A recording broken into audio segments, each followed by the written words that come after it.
My dad's brother Bill, Uncle Bill, died this past March, the end of March. And then shortly after Easter, we celebrated his funeral mass.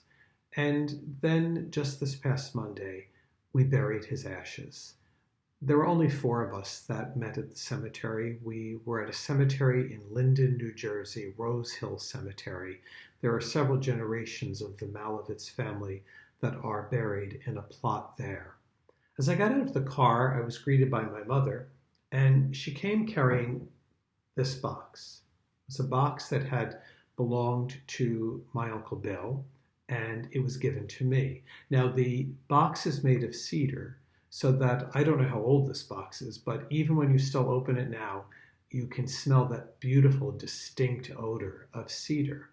At one point, there was probably a Bible in this box, but the whereabouts of that Bible are unknown. But what was inside were all these prayer cards from funerals that my Uncle Bill had attended over the nearly 88 years of his life. Now, you must be saying to yourself, like, why is your mother giving this to you?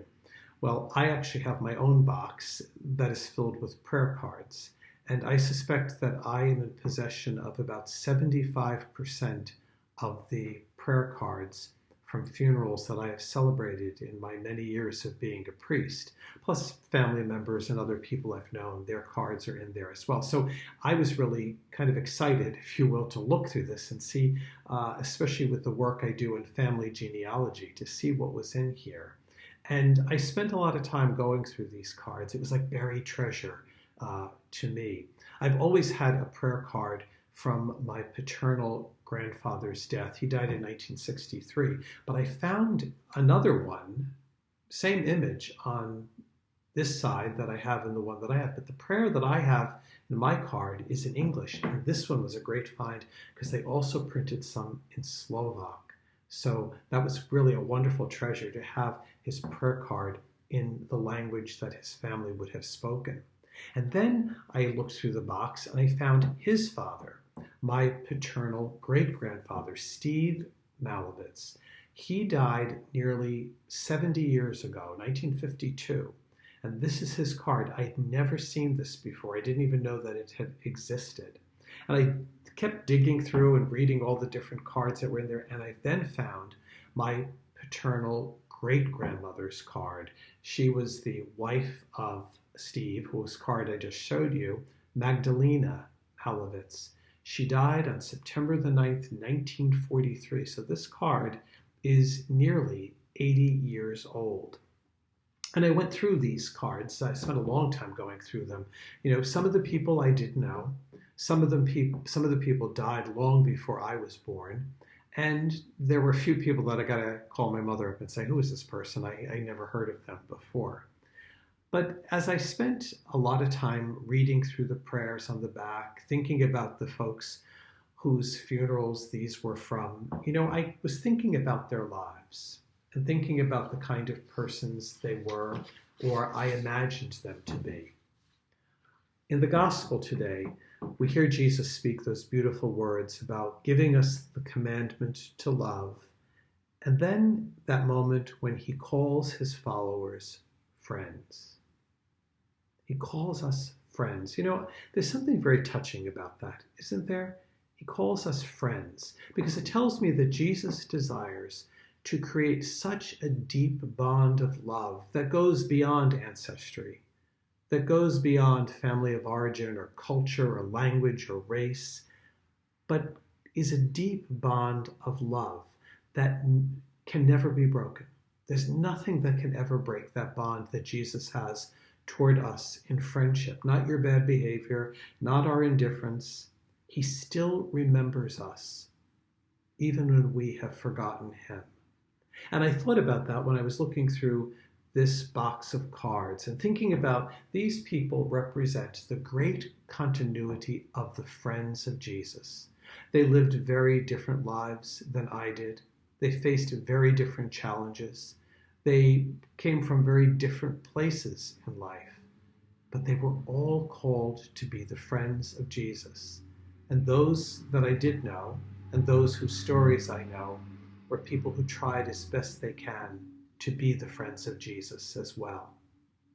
You know, the author Mitch Albom writes this: I don't know what it is about food your mother makes for you, especially when it's something that anyone can make, pancakes, meatloaf, tuna salad, but it carries a certain taste of memory.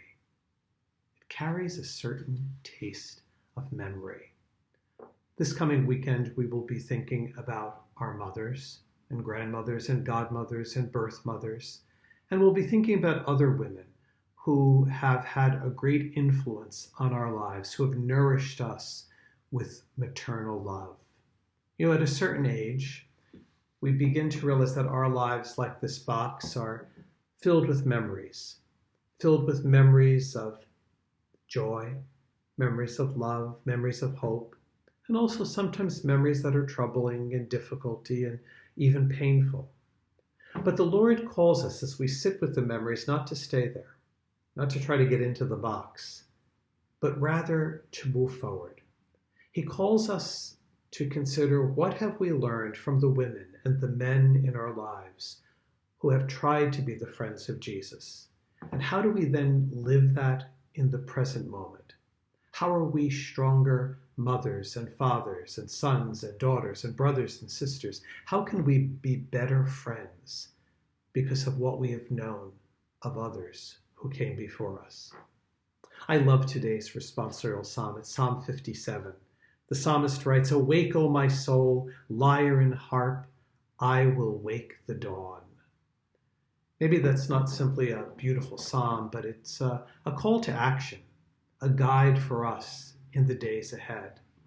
That you and I would make it our mission to get up every day, not necessarily at the crack of dawn, but whenever we get up, to ask the Lord to awaken us to the memories, personal and the memories of faith, that give us comfort, to awaken us to a faith that strengthens me and challenges me, and to awaken me to the tasks that are before me this day, and to awaken always, no matter what is happening, with a spirit of gratitude. These cards will be kept by me, along with the hundreds of others that I have, in a box that my father actually made. In that box is the chalice and the plate from my first Mass. So there's not a lot of room in that box anymore, so I'm grateful to put more in this one. I'm wondering if years from now, family members who survived me might find both of these boxes and wonder, was he a hoarder? What was he doing with all of these cards? Or maybe they might stop. They might still smell the cedar from this particular box. They might read through the cards. And maybe their souls might be awakened to the memory of not only those who came before, but to the task of living as a disciple of Jesus today.